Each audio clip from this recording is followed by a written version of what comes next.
Adam Drake slipped into his office early, ahead of his secretary, wearing jeans and an Oregon Duck sweatshirt.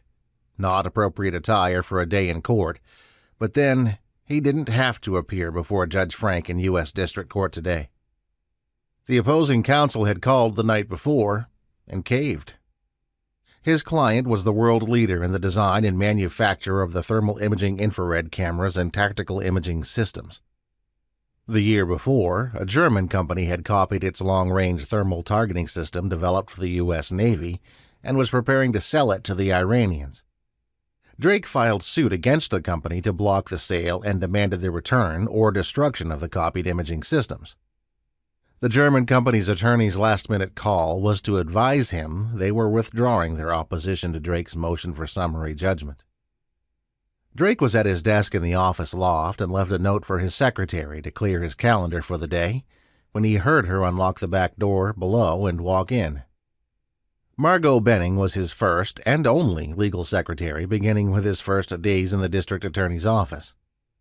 She had been the alpha female then, quietly asserting her control over the staffs of all the prosecuting teams with her encyclopedic knowledge of criminal court procedures and her fierce determination to make the justice system function smoothly.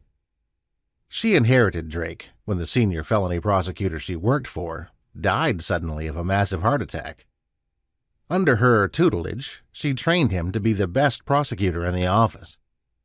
And when he left the DA's office to start his own private practice, she went with him to make sure his office continued to perform up to her standards. "Good morning, Margot," he called down. "You're early today. Ready for court?" she asked from the break room.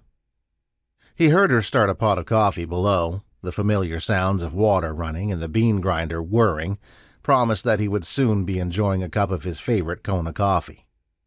He decided to wait until the aroma of brewing coffee to permeate the office before telling her he was leaving for the day.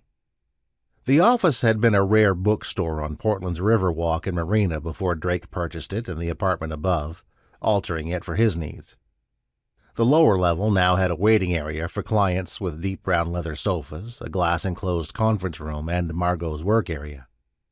The loft above had an oak desk he'd restored that served as the focal point of the room. Along one wall stood a tall bookcase, one of the few things he kept from the original bookstore. A broad window looked out over the river where he could stand and watch sailboats and motor yachts come and go from the marina below. The view impressed his clients, which was nice, but it was the momentary relief from dealing with other people's problems it provided him that he cherished.